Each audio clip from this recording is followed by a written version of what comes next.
भगवते वासुदेवाय। ओम नमो भगवते वासुदेवाय। ओम नमो भगवते वासुदेवाय।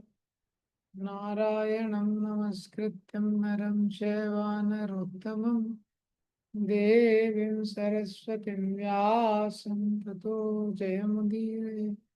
नष्टप्रायेषु भद्रेषु नित्यं भागवत सेवया भगवती उत्तमा श्लोके भक्तिर्भवति नैष्ठिकी। कृष्णाय वासुदेवाय देवकी नंदनाय च नन्दगोपकुमाराय गोविन्दाय नमो नमः। ॐ अज्ञानतिमिरन्धस्य ज्ञानाञ्जनशलाकया चक्षुरुन्मिलितं येन तस्मै श्रीगुरुवे नमः। श्रीचैतन्यमनोभीष्टं स्थापितं येन भूतले स्वयं रूपा कदा मह्यं ददाति स्वापदान्तिकम्। वन्देऽहं श्रीगुरो श्रीयुतापदकमलं श्रीगुरून् वैष्णवांश श्रीरूपं साग्रजातं सहगना रघुनाथान्वितं तं श्रीं सावधूतं सावधूतं परिजनासहितं कृष्णचैतन्यदेवम् श्री राधा कृष्ण पादान सहगना ललिता श्री विशाखान्वितांश नमामि विष्णुपादाय कृष्ण पृष्ठाय भूतले श्रीमते भक्तिवेदांत स्वामीति नामिने। नमस्ते सरस्वते देवे गौरवाणी प्रचारिणे निर्विशेषा शून्यवादी पाश्चात्य देश तारिणे। नमो महावदन्याय कृष्ण प्रेम प्रदायते कृष्णाय कृष्ण चैतन्य नामिने गौरत्विषे नमः। हे कृष्ण करुणा सिंधु दीनबंधु जगतपते गोपेश गोपिका कांत श्री राधा कांत नमोस्तुते। तप्त कांचन गौरांगी श्री राधे वृंदावनेश्वरी शुभानुसुते देवी प्रणमामि हरिप्रिये। वाञ्छाकल्पतरुभ्यश्च कृपा सिन्धुभ्येव च पतितानां पावनेभ्यो वैष्णवेभ्यो नमो नमः। जय श्री कृष्ण चैतन्य प्रभु नित्यानंद श्री अद्वैत गदाधर श्रीवासादि गौर भक्तवृंद। हरे कृष्णा कृष्ण कृष्णा हरे हरे हरे राम राम राम हरे हरे।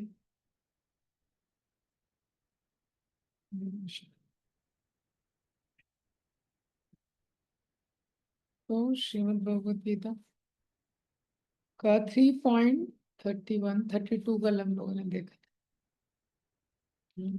3.31 32 ये जो दो श्लोक हैं, तो 31 में भगवान बताते हैं ये मे मतम इदम नित्यम अनुतिष्ठन्ति मानव। तो ये संसार में भगवान बोल रहे हैं ये जो भी मैंने शास्त्रों में बताया है, ये मे मतम इदम नित्यम, ये मेरा मत है। अनुतिष्ठन्ति मानव, इस मत का जो इसको सुनते हैं और फिर उसके बाद अपने जीवन में अप्लाई करते हैं। अनुतिष्ठन्ति श्रद्धावंतो, श्रद्धा के साथ इसको जो अपने जीवन में अप्लाई करते हैं। अनुसूयंतु, बिना द्वेष के। मुच्यन्ते तेपि कर्म भी, वो कर्म के बंधन से मुक्त हो जाते हैं। तो ये 31 में श्लोक बताया जिसमें 3 चीजें बताई। भगवान बोल रहे हैं ये मैं मतम, ये मेरा मत है। यानी जो भी शास्त्रों में दिया गया है वो एब्सोल्यूट और परफेक्ट है, क्योंकि परफेक्ट पर्सन से वो आ रहा है। ये मैं मतम, तो उसमें कोई डाउट नहीं है। ये मैं मतम इदम नित्यम, तो जो शास्त्रों में दिया गया है ये परफेक्ट व्यक्ति से, भगवान से आ रहा है। नित्यम, ये शाश्वत मत है। जो इसको एक्सेप्ट करता है, अनुतिष्ठन्ति, केवल एक्सेप्ट नहीं करता है, अपने जीवन में पालन करता है। श्रद्धावंतो, और श्रद्धा के साथ, श्रद्धा के साथ, विश्वास के साथ। विश्वास की आवश्यकता क्यों है? क्योंकि थोड़ा समय लगता है। किसी भी चीज का आप पालन करते हैं लेकिन फिर भी इफेक्ट आने में समय लगता है। 4-5 साल का कोई बच्चा होता है तब उसको स्कूल में भर्ती किया जाता है, और कब जॉब करना शुरू करता है, अगर करता है तो 20-25 साल निकल जाते हैं। तो हर चीज में समय लगता है थोड़ा, इसीलिए विश्वास की आवश्यकता है। थोड़ा उसको विश्वास रखना पड़ेगा जो भगवान ने शास्त्रों में बोला है। श्रद्धावंतो इसलिए बोला है, और अनुसूयंतो, अनुसूयंतो मीन्स बिना द्वेष के, बिना रिजेंटमेंट के।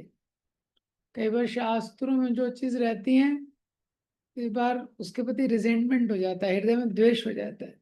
क्या क्या ये लिखा है, इतना बड़ा बड़ा चीज शास्त्रों में लिखा है सब बेकार। अगर वर्तमान में हम पालन नहीं भी कर पा रहे हैं, लेकिन उसमें श्रद्धा रखनी चाहिए, धीरे धीरे हो। फिर 32 में भगवान ने क्या बताया कि अगर इसको कोई नहीं, ये तो एतद अभ्यसूयन्तो ना अनुतिष्ठन्ति मे मतम, एक दूसरी कैटेगरी। ये तो एतद अभ्यसूयन्तो, जो मैंने शास्त्रों में बोला है, द्वेष के कारण वो लोग उसको स्वीकार नहीं करते। ना अनुतिष्ठन्ति, आप जब स्वीकार नहीं करते किसी चीज को जीवन में, तो उसका पालन कैसे कर सकते? पहले किसी चीज की स्वीकृति होती है हृदय में, तो उस चीज का पालन करने का हम लोग प्रयास करते हैं। अगर आपके हृदय में स्वीकृति नहीं है, आप डॉक्टर के पास कोई आपको लेके चला गया जबरदस्ती, लेकिन आप कन्विंस ही नहीं होगी ये डॉक्टर अच्छा है, हाँ, फिर वो आपको कुछ दवाई दे रहा है, कुछ बता रहा है, लेकिन हृदय में स्वीकृति नहीं है, दवाई खाएंगे, कोई ऑप्शन ही नहीं है, खाएंगे ही नहीं आप। तो यह त्वा एतद अभ्यसूयन्त, जिसके हृदय में शास्त्रों में जो निर्देश, उसके प्रति द्वेष है, तो कोई प्रश्न ही नहीं है कि उसका पालन करेगा। तो या तो एतद अभ्यसूयन्तो ना अनुतिष्ठन्ति, उसका पालन भी नहीं करता ये। तो उसमें क्या होता है, 32 में भगवान बोल रहे हैं मैं मतम, ये मेरा मत है, जो भी शास्त्रों में दिया गया है भगवान का मत है। तो इसको जो पालन नहीं करता है, तो उसके साथ भी दो चीज होती है। जो पालन करता है कर्म बंधन से मुक्त हो जाता है, जो पालन नहीं करता उसके साथ क्या होता है, सर्व ज्ञान विमूढ़ा स्वान, विधि नष्टान अचेतन, सर्व ज्ञान विमूढ़ा स्वान। मतलब उसका जो भी ज्ञान है, जो भी थोड़ा बहुत ज्ञान उसके पास है, हम्म, उसका कोई वैल्यू नहीं होता। सारे ज्ञान होने पे भी वो बिविल्डर्ड रहता है। तो कोई व्यक्ति है, उसको ज्ञान नहीं है किसी चीज का, उसको मूर्ख कहते हैं। लेकिन ये ज्ञान वाला मूर्ख है, इसको सब कुछ पता है तभी भी मूर्ख है। सर्व ज्ञान विमूढ़ स्थान, क्यों? क्योंकि इसका ज्ञान जो है जीवन का उद्देश्य प्राप्त करने में इसको मदद नहीं करता है। नष्टान अचेतसा, अचेतसा मीन्स बिल्डर हो जाती है इसकी कॉन्शियसनेस। जैसे किसी व्यक्ति को पता है उसने पूरे साल पढ़ाई की, एग्जाम के दिन भूल गया, तो अगर एग्जाम के दिन भूल गया तो क्या मतलब है? जब एग्जाम लिखते समय भूल गया फॉर्मूला, तो कोई मतलब नहीं है।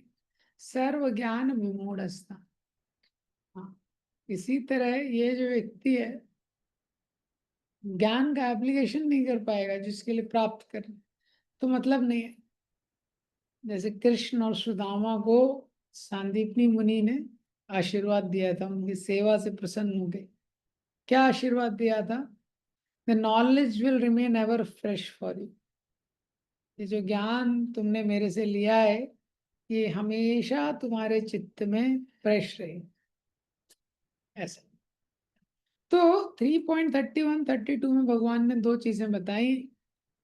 अगर तुम मेरे इंस्ट्रक्शंस को पालन करोगे जो मैंने दिए हैं, गुरु साधु शास्त्र एक ही इंस्ट्रक्शन देते हैं, दो इंस्ट्रक्शन नहीं देते, अलग अलग इंस्ट्रक्शन नहीं देते, एक ही इंस्ट्रक्शन देते हैं।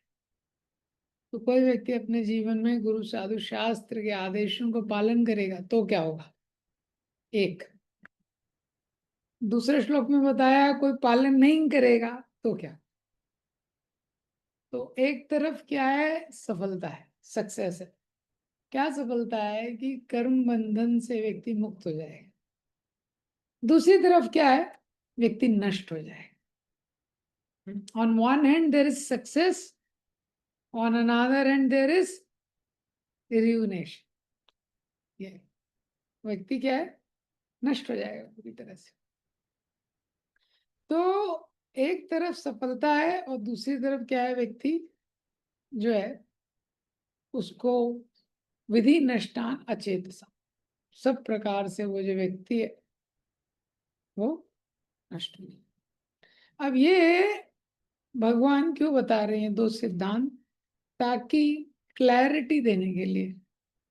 क्योंकि संसार में देखिए जैसे एक स्टोरी आता है, हर व्यक्ति के जीवन का जो भौतिक जीवन है, there is story of material life. भौतिक जीवन के पीछे भी क्या है? एक कथा है।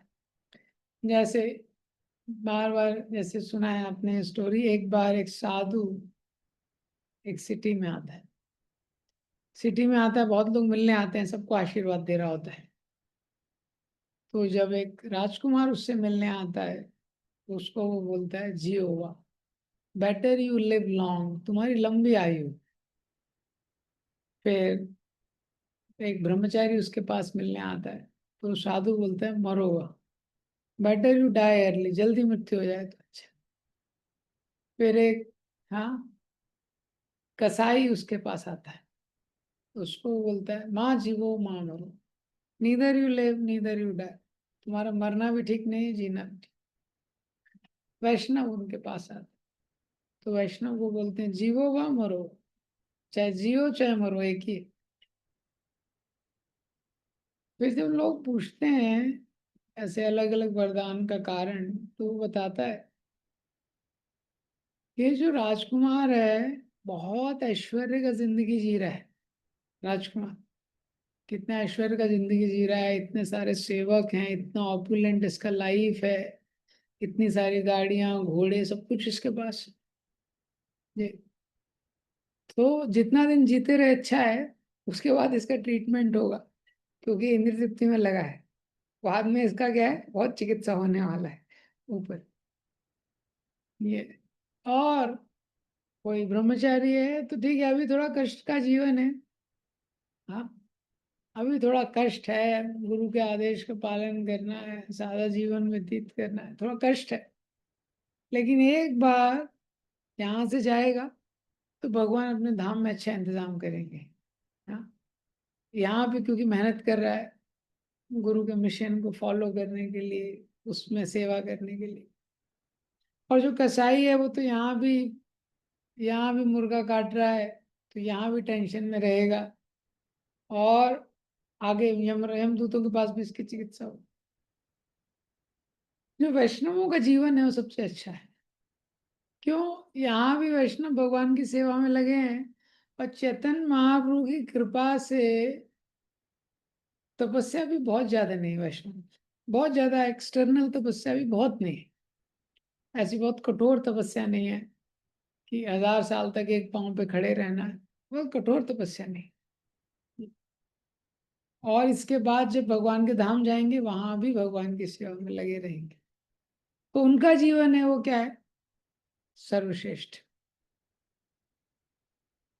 अब ये जो स्टोरी है इसको थोड़ा समझने की आवश्यकता है। भगवान शास्त्र में ये बोल रहे हैं, तुम मेरे मत का पालन करोगे, मैं कर्म बंधन से मुक्त कर दूंगा। तुम मेरे मत का पालन नहीं करोगे तो तुम नष्ट हो जाओगे। लेकिन फिर भी उसका लोग पालन नहीं करते।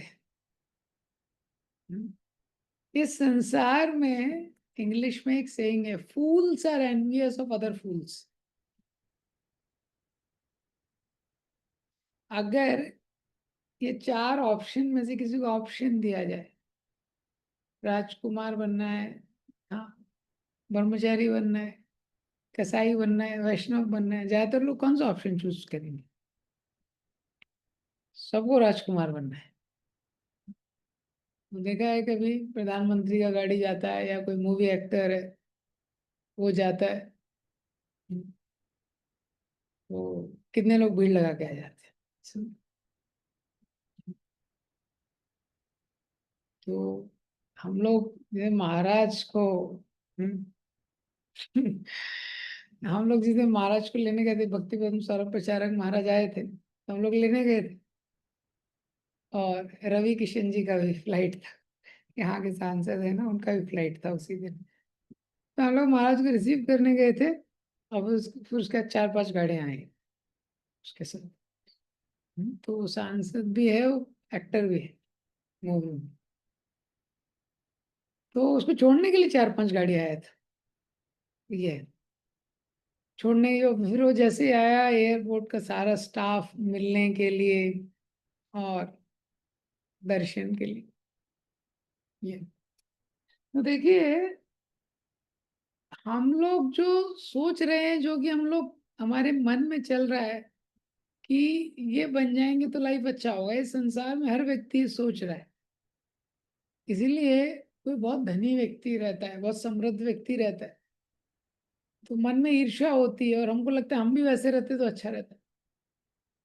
कोई बहुत समृद्ध है, किसी के पास बहुत धन है, बहुत गाड़ी है, बहुत फैसिलिटी है, तो हर कोई वो बनना चाहता है कई बार। ये हालांकि मैं डिवोटी, कोई मटेरियली रिच, केवल मटेरियलिस्टिक व्यक्ति उसकी बात कर रहा हूँ। ये- तो ऐसा अगर कोई व्यक्ति है, तो उसके जीवन में इस प्रकार,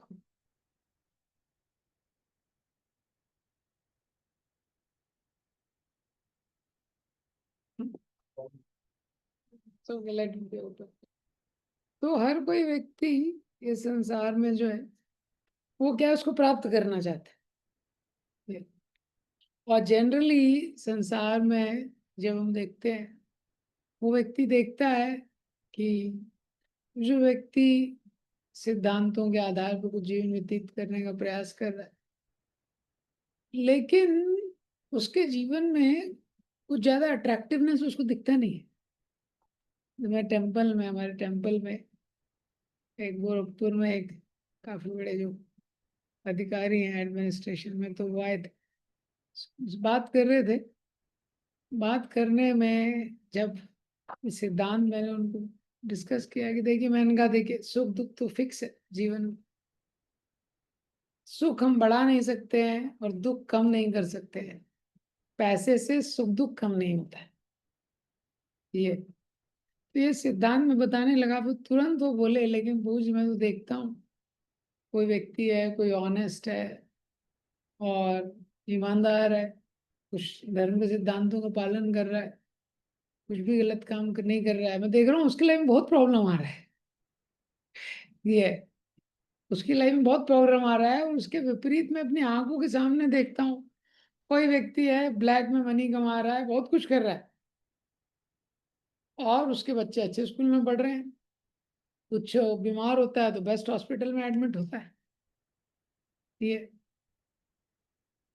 तो ये कैसे समझ सकते हैं? ये, तो इस संसार में दो चीजें, पहला, हम सब अंदर से एक्चुअली हम लोग राजकुमार बनना चाहते हैं। हमारे मन में इच्छा है कि ठीक है, बहुत सारा धन हो, संपत्ति हो, संसार में एंजॉय करने के लिए ऐसे लोगों से हम आकर्षित हो जाते हैं। अगर किसी व्यक्ति के पास बहुत धन है, संपत्ति है। दूसरा, हमारे हृदय में दया भी आती है। किसको देख के दया आती है?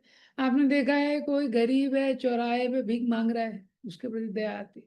कोई व्यक्ति है ट्रैफिक सिग्नल के वहां घूम रहा है पागलों की तरह, ऐसे किसी व्यक्ति को देखते हैं। कोई झोपड़पट्टी में रह रहा है, उनके बच्चे रह रहे हैं, खाने के लिए नहीं है, बरसात का मौसम है, धूप का मौसम, तो उनको देख के हमको दया आती है।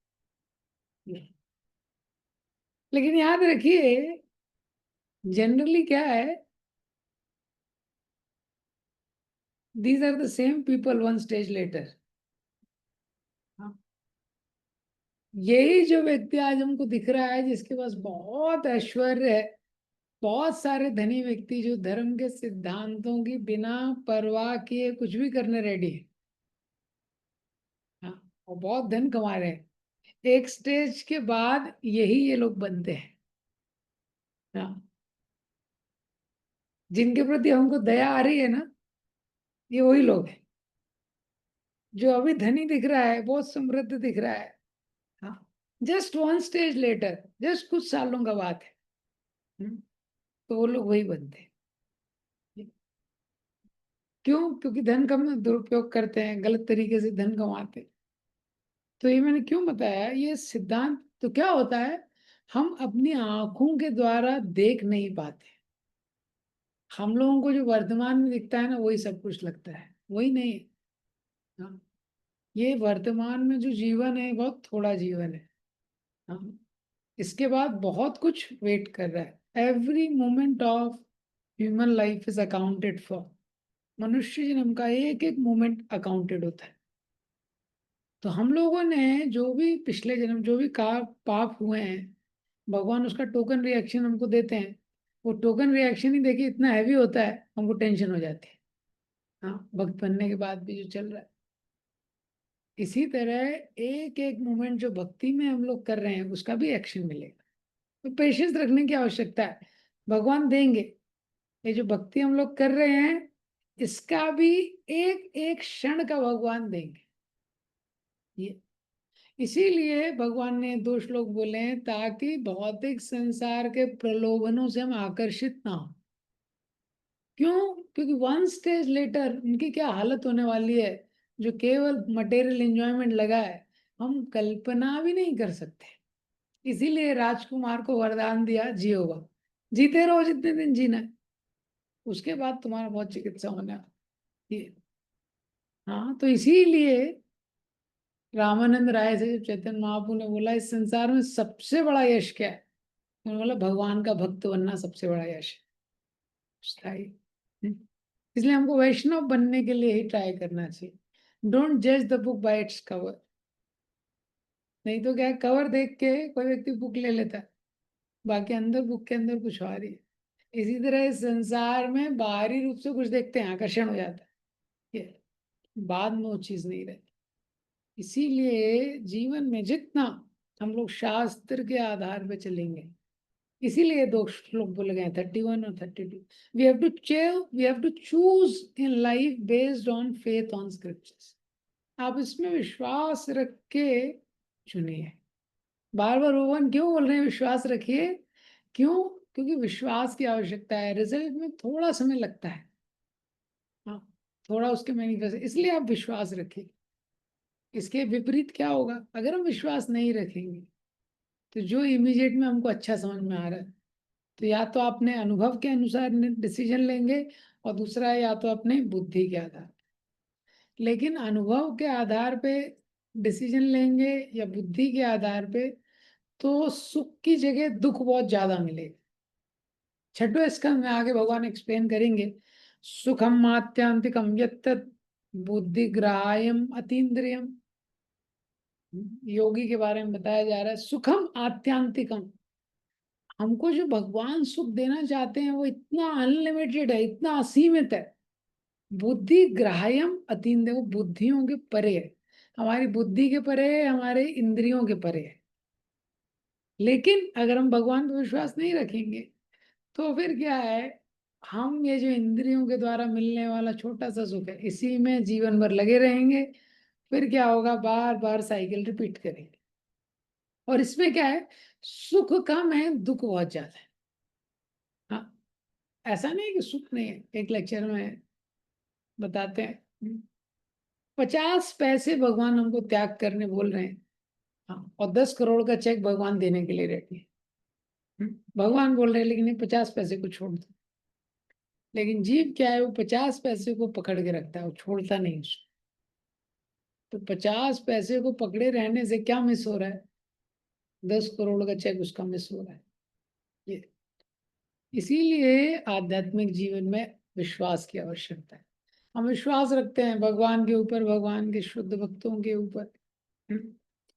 तो हमारा अनुभव है, सब व्यक्ति का अनुभव है कि मटेरियल लेवल पे, भौतिक संसार में जब भौतिक बुद्धि के अनुसार प्रयास करते हैं एंजॉय करने का, तो एंजॉय करने का जब भी प्रयास करते हैं, प्लानिंग में, योजना में, मन में लगता है कि बहुत मजा आने वाला है, बहुत मजा आने वाला है, और कोई भी नई चीज होने वाली है, तो जीवन में एक चमत्कार होने वाला है।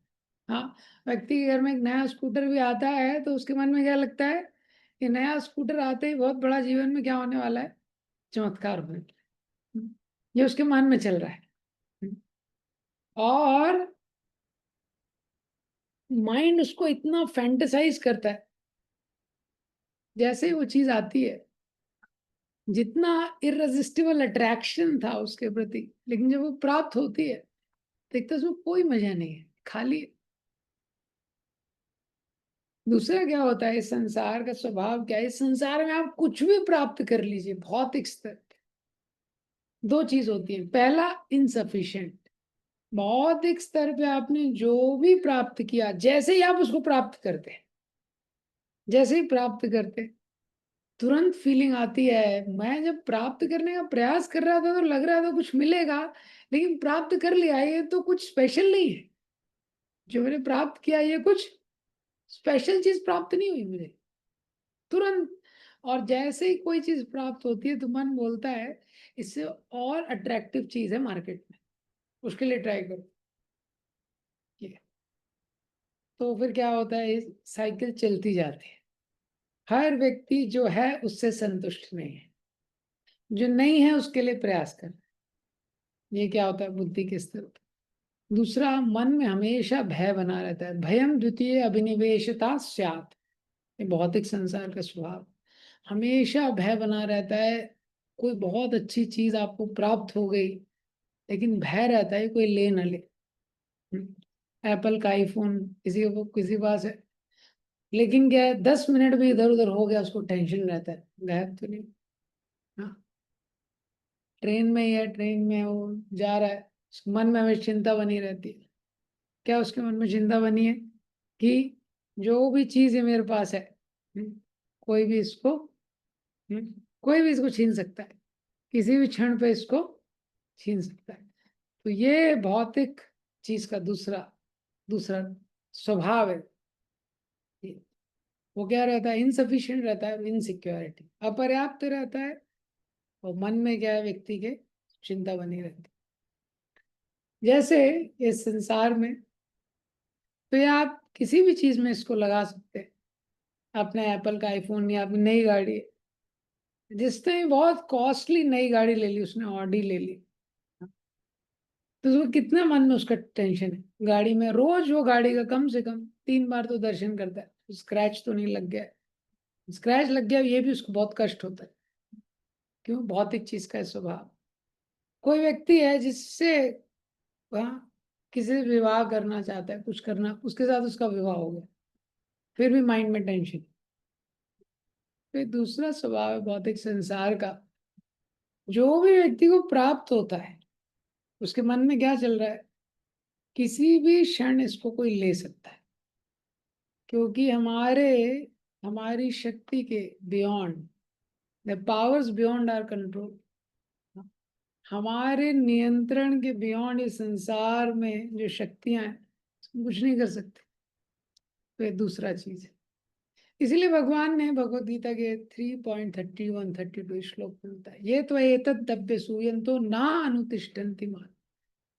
तो जो व्यक्ति द्वेष के कारण मेरे जो निर्देश है शास्त्रों में दिए गए, इसका पालन नहीं करता, क्या होता है, सर्व ज्ञान विमूढ़, उसका सारा ज्ञान वेस्ट हो जाता है।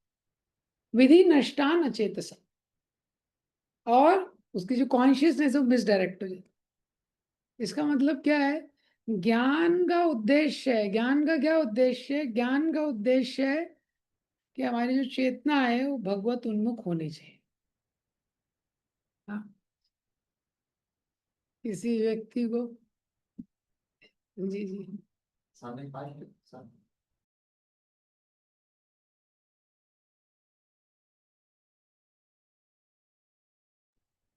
तो इस संसार में ज्ञान का क्या उद्देश्य है कि जो उसकी चेतना है भगवान के उन्मुख होनी चाहिए।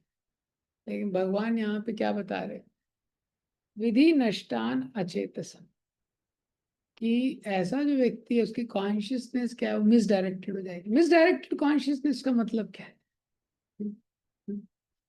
देखिए क्या है, मिसडायरेक्टेड कॉन्शियसनेस का मतलब है कि जो जीवन का उद्देश्य है उसको छोड़ के बाकी हर चीज में व्यक्ति व्यस्त रहेगा। अगर नेशनल ज्योग्राफिक चैनल आप देखेंगे, चींटियों के पास भी टेक्नोलॉजी होती है, मधुमक्खियों के पास टेक्नोलॉजी होती है, इसलिए वो क्या बनाती है, अपना हनी कॉम्ब बनाती है, जो सबसे ज्यादा क्लोज पैकिंग स्ट्रक्चर है, मैक्सिमम पैकिंग इफिशिएंसी होती है उसकी। देखिए कैसा स्ट्रक्चर है, उल्टा लटका हुआ है, उसमें हनी छुपा हुआ है, मधुमक्खियों का छत्ता। इसी तरह स्पाइडर का जो वेब होता है, स्पाइडर, मकड़ी, मकड़ी जो अपना जाला बनाती है, वो सबसे इलास्टिक चीज है दुनिया की। उसी जाले की टेक्नोलॉजी को लेके कैवलार करके एक मटेरियल बनाया है, हाँ, ओलंपिक्स के लिए इसको यूज किया। ये तो जितने पशु पक्षी हैं सब टेक्नोलॉजी लेके आते हैं कुछ ना कुछ। हम लोग तो इंजीनियरिंग करते हैं लेकिन कुछ ज्यादा सीख नहीं पाते, लेकिन पशु पक्षी अपने आप ऑलरेडी इंजीनियरिंग करके वो सारा टेक्नोलॉजी लेके आते हैं। ये सब है। और ये सब लोग अपना जीवन कैसे व्यतीत करते हैं, उस टेक्नोलॉजी का उपयोग करते हैं अपना भोजन ग्रहण करने के लिए, भोजन प्राप्त करने के लिए, उसके बाद संतान उत्पन्न करने के लिए, उसके बाद अपने परिवार का पोषण करने के लिए। तो वो लोग भी अपना घर बनाते हैं, कोई पानी में बनाता है, कोई पेड़ पे बनाता है, कोई जंगल में बनाता है। ये तो फिर मनुष्य का क्या अंतर है? मनुष्य के पास जो बुद्धि है वो स्पेशल है। क्यों? क्योंकि उसको दी गई है बुद्धि ताकि वो शास्त्रों के अनुसार अपना जीवन व्यतीत करे। नहीं तो क्या है, वो सेम हो जाता है। भगवान जो है वो हमारे पिता हैं। Our father Krishna has left Bhagavad Gita out of his causeless mercy. भगवान हमारे परम पिता हैं और हम पे अहेतु की कृपा करके उन्होंने हमारे लिए भगवत गीता भागवतम में छोड़ा है। ये तो क्या है, हम लोग बच्चे हैं तो बच्चों का कर्तव्य है कि माता पिता ने जो छोड़ा है उनके लिए उसका सही उपयोग करें। If a son and daughter neglect his loving parents, then he is lost.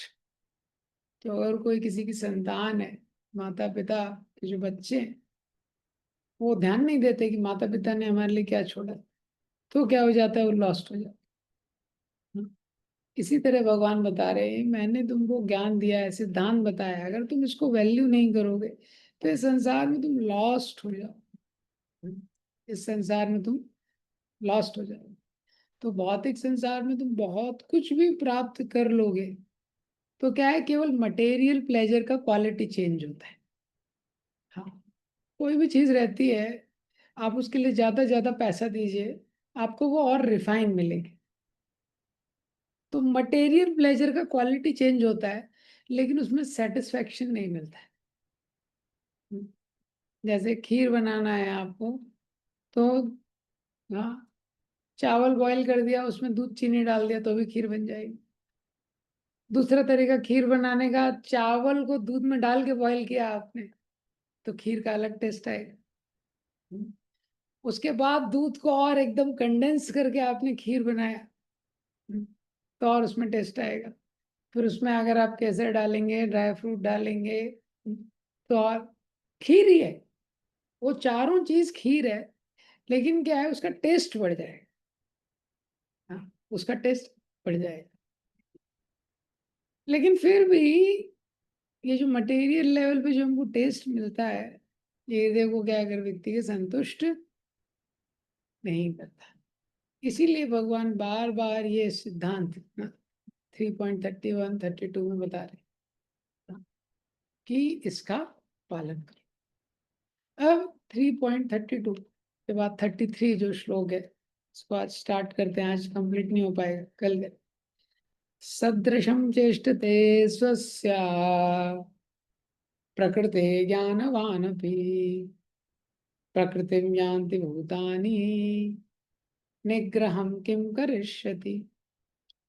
तो ये बहुत फेमस श्लोक है, ये श्लोक, ये भी, और बहुत कंफ्यूजिंग भी है। अब 3.31-32 के बाद भगवान अर्जुन अर्जुन भगवान से बोलते हैं, आपने जब इतना क्लियरली अपने निर्देशों को बताया है, उसके ऊपर आप ये भी बोल रहे हैं जो इसका पालन करेगा कर्म बंधन से मुक्त हो जाएगा, जो पालन नहीं करेगा वो कर्म बंधन से मुक्त नहीं होगा। फिर क्या कारण है कि लोग इसका पालन नहीं करते? कोई कारण होगा ना, वो इसका पालन नहीं करते। तो भगवान ये श्लोक बता रहे हैं। भगवान बोल रहे हैं देखो, बोलता तो हूं मैं, लेकिन फिर भी बोलने से काम नहीं होता है। मैंने ज्ञान तो दिया। सदृशम चेष्टते स्वास्या। स्वास्या मीन्स वंस ओन। सदृशम का मतलब क्या है? अकॉर्डिंगली। ये संसार में चेष्टते मतलब चेष्टा करना या कोई क्रिया करना। तो भगवान बोल रहे हैं इस संसार में सब लोग अपने स्वभाव के अनुसार ही कार्य करते हैं। सदृशम चेष्टते स्वस्य। ये संसार में हर व्यक्ति कार्य करता है कैसे? प्रकृति, अपने स्वभाव के अनुसार ही कार्य। अर्जुन बोलते हैं लेकिन आपने जिनको ज्ञान दिया है, ज्ञान प्राप्त करने पे भी ज्ञानवान अपि, ज्ञानवान भी ये संसार में अपने स्वभाव के अनुसार ही कार्य करते हैं। मतलब किसी व्यक्ति को आपने ज्ञान दे दिया, ये कर दिया। कोई व्यक्ति शराब पीता है, हाँ, आप उसको वीडियो दिखा दो शराब पीने से कितना नुकसान होता है, क्या होता है, फिर भी शराब पीता है। ये जैसे एक अल्कोहलिक एनोनिमस की सभा थी, मतलब सब शराब पीने वाले थे। जब सब शराब पीने वाले थे तो एक व्यक्ति ने सोचा इनको डेमोन्स्ट्रेशन दिखाना चाहिए, प्रैक्टिकली साइंटिफिकली, कि कैसे शराब पीना कितना नुकसान करता है। उसने डेमोन्स्ट्रेशन दिखाया। तो एक ग्लास था, एक जार लिया उसने, और उस जार में बहुत सारे कीड़े थे, अलग अलग तरह जीव जंतु थे, और वो आराम से उसमें जीवित थे, घूम रहे थे। फिर उसने शराब उसमें डाली, शराब डाली, 15 मिनट बाद सारे कीड़े मर गए। ये तो अब उसने सोचा कि मैंने इतना लाइव डेमोन्स्ट्रेशन दिखाया है, देखो शराब इसमें डाली, कीड़े मर गए, कि लाइफ के लिए कितना थ्रेटनिंग है। अब एक व्यक्ति से पूछा, उससे पूछा कि आप लोगों को इससे क्या समझ में है? तो एक जो बहुत डिटरमाइंड शराबी था, सब डिटरमाइंड ही थे उसमें, तो उसने बोला अब इससे भी समझ में आया है, शराब पीने से पेट के सारे कीड़े मर जाएंगे, बहुत अच्छा चीज है। उसने ये लेसन निकाला। तो यही यहाँ पे बताया गया है, ज्ञानवान अभी, ज्ञान होने पे भी व्यक्ति अपनी प्रकृति के अनुसार ही कार्य करता है। हाँ, जैसे दो शराबी मित्र थे, तो उसमें से जो एक मित्र था, उसने एक दिन आर्टिकल पढ़ा, इतना खतरनाक आर्टिकल, उसमें पूरा विवरण दिया हुआ था शराब पीने से क्या क्या हानियां होती हैं। तो उसने 10 पॉइंट लिखे हुए थे, शराब पीने से ये हानि होती है, ये हानि होती है, ये हानि। सबके लिए एक एक केस स्टडी। देखो ये व्यक्ति ने यहाँ शराब पिया, इसका घर उजड़ गया, ये व्यक्ति ने ऐसा किया, ऐसे सबके लिए क्या है, सबके लिए एक एक उसने केस स्टडी भी दिया था। तो शराब पीने से क्या हानि होती है, 10 पॉइंट। हाँ, धन का अपव्यय होता है, शरीर खराब हो, सबके लिए केस स्टडी। इस व्यक्ति ने किया, इसका लीवर खराब हो गया, इतनी युवा अवस्था में मर गया। तो ये जो व्यक्ति ये रोज शराब पीता था, एकदम टेंशन में आ गया। इसने अपने मित्र को फोन किया, वो आर्टिकल फॉरवर्ड किया। तो इसने अपने तो इसके मित्र ने भी आर्टिकल पढ़ा। फिर इसने बात की अपने मित्र से। इसने बोला अब तुम क्या करोगे, देखो शराब पीने से यार देखो इतना सब प्रॉब्लम चल रहा है। हाँ, तो इसका मित्र बोलता है मैंने डिसाइड कर लिया है। बोला क्या? तो इसने बोला, मैंने डिसाइड कर लिया, मैं छोड़ दूंगा। उसने बोला क्या तुम छोड़ दोगे, शराब पीना छोड़ दोगे? बोले नहीं, अखबार पढ़ना छोड़ दो। क्या डिसाइड किया उसने? मैं अखबार पढ़ना छोड़ दूं। तो ये सिद्धांत भगवान यहाँ बता रहे हैं, ज्ञान प्राप्त होना सफिशिएंट नहीं। सदृशम चेष्टते स्वस्या। सदृशम मतलब इस संसार में जो व्यक्ति है, सदृशम जैसी उसकी प्रकृति बनी है, प्रकृति, वो प्रकृति के अनुसार ही कार्य करता है। ज्ञानवान अपनी, ज्ञान होने पे भी प्रकृतिम यान्ति भूतानि निग्रह किम करिष्यति। प्रकृतिम यान्ति भूतानि, भगवान बोल रहे हैं प्रकृति के अनुसार जीव करता है कार्य। निग्रहम किम करिष्यति, निग्रह से क्या होगा? निग्रह मतलब रिप्रेशन, हाँ, जबरदस्ती। जो बच्चे को खेलना है उसको बोलो पढ़ो पढ़ो पढ़ो, फिर खेलने चला जाता है वो। ठीक है, किसी को वीडियो गेम खेलना है, किसी को मोबाइल चाहिए, जबरदस्ती क्या अकम्प्लिश होगा? भगवान बोले सदृश चेष्टतम सस्य, ये संसार में हर व्यक्ति अपने प्रकृति के अनुसार कार्य करता है। प्रकृति ज्ञानवान अपनी, ज्ञानवान मतलब कोई बुद्धिमान भी है, वो भी प्रकृति के अनुसार ही कार्य करता है। प्रकृति में यान्ति भूतानि, all living beings follow their nature. संसार में हर जीवात्मा अपना स्वभाव जो है उसके अनुसार का। निग्रह से क्या प्राप्त होने वाला है? अब ये श्लोक बड़ा कंफ्यूजिंग है, क्यों? क्योंकि अभी तक भगवान जो कर्म योग इस चैप्टर में जो इंस्ट्रक्शन दिए हैं उसको कंक्लूड कर रहे हैं 31 से 35 वर्ष में। तो 31 में भगवान ने बोला विश्वास के साथ पालन करो, ये प्राप्त होगा। 32 में बोला जो पालन नहीं करेगा उसको ये प्राप्त होगा। अब सडनली ये जो श्लोक है इसमें भगवान बोल रहे हैं हम अपने स्वभाव को ज्यादा दबा नहीं सकते हैं, और व्यक्ति के पास अगर ज्ञान भी हो ना तभी भी अपने स्वभाव के अनुसार ही कार्य करता है। जैसे किसी व्यक्ति को पता है मैं शरीर नहीं हूं, मैं आत्मा हूं, और जो आत्मा है वो शरीर से एकदम भिन्न है, आत्मा का शरीर से कोई कनेक्शन नहीं, फिर भी तो बॉडी की अर्जेस हैं, शरीर की आवश्यकताएं, शरीर की आवश्यकताएं हैं, इंक्लिनेशंस हैं, और वो सोल से उसका कनेक्शन नहीं है। ये फिर भी केवल ज्ञान होने मात्र से हम आत्मा के स्तर पे नहीं आते, तो ज्ञान होने पे भी हम अपने नेचर के अकॉर्डिंग काम करते हैं। तो साधारण व्यक्ति की क्या बात की जाए जिसको ज्ञान ही नहीं है, जिसको ज्ञान है उसकी बात की जा रही। तो ये जनरल रूल भगवान यहाँ पे बता रहे हैं कि व्यक्ति अपनी प्रकृति के अनुसार काम करता है। अब ये जो श्लोक है ये ऐसा लग रहा है तो कॉन्ट्राडिक्टरी हो गया भगवत गीता में, क्यों? क्योंकि अभी तक भगवान बोल रहे हैं इंद्रिय संयम करो, सेकंड चैप्टर में इतना सारा बताया, हाँ, इंद्रिय संयम करो, ये करो वो करो। अब यहाँ सडनली बोल रहे हैं अरे जबरदस्ती करने से क्या होगा, हर व्यक्ति अपने स्वभाव के अनुसार काम करेगा। ये तो यहाँ पे जो प्रकृति शब्द है ये क्या है इसको समझना इंपॉर्टेंट है। प्रकृति शब्द इसको बोला गया है, प्रकृति जो नेचर के बारे में बात होगी, तो यहाँ पे दो कॉन्सेप्ट आएंगे। प्रकृति का मतलब काम क्रोध लोभ मोह ये नहीं है, प्रकृति है हमारी प्रोपेंसिटी, मतलब वर्ण के अनुसार, ब्राह्मण क्षत्रिय वैश्य शूद्र, जिसका जो वर्ण है उसके अनुसार वो काम करता है। ये इस संसार में शास्त्र के अनुसार दो तरह की अर्जिज होती है, यानी डिमांड होती है। हाँ, तो एक प्रकार की जो अर्ज है उसको रिजेक्ट करना होता है, हाँ, वेग बोलते हैं हिंदी में, वेग। एक प्रकार के वेग को रिजेक्ट करना होता है, दूसरे प्रकार के वेग को डाउटिल करना होता है। और दोनों के बीच में अंतर समझना बहुत इंपॉर्टेंट है अगर किसी को आध्यात्मिक जीवन जीना है। ये दोनों, तो एक होता है प्रकृति जो यहाँ पे भगवान ने बोला है, प्रकृति है मटेरियल नेचर, दूसरा होता है वासना। वासना मतलब इमोरल डिजायर। ये दोनों में क्या होता है, अंतर होता है। प्रकृति का मतलब है जो हमारा साइको फिजिकल नेचर है उसके अकॉर्डिंग हम एक्ट करते हैं, तो जो साइको फिजिकल नेचर है उसको डाउटेल करना होता है भगवान के से। और जो वासना है, जो इमोरल डिजायर है, जो शास्त्र के विरुद्ध है, ये जिसको हम डाउटेल नहीं कर सकते उसको छोड़ना होता है। ये क्या है, दोनों के बीच में थोड़ा अंतर है।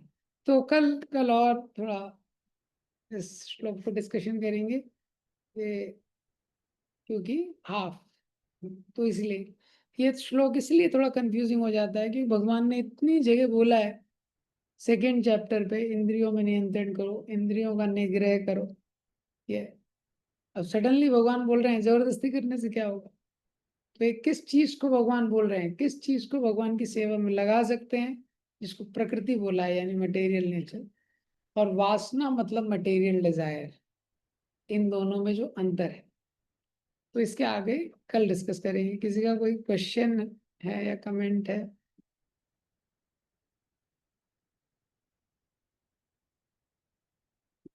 हरे कृष्ण प्रभु जी, क्लास बहुत अच्छी लगी। हाँ जी माता जी, हरे कृष्ण। आपने कहानी सुना के जो सुनाई है वो बहुत अच्छी लगी कि इंसान को जल्दी समझ में आ जाए। Hare thank you. Krishna. Hare Krishna. Hare Krishna. Okay, so we land है। हरे कृष्ण। श्रील प्रभुपाद की जय।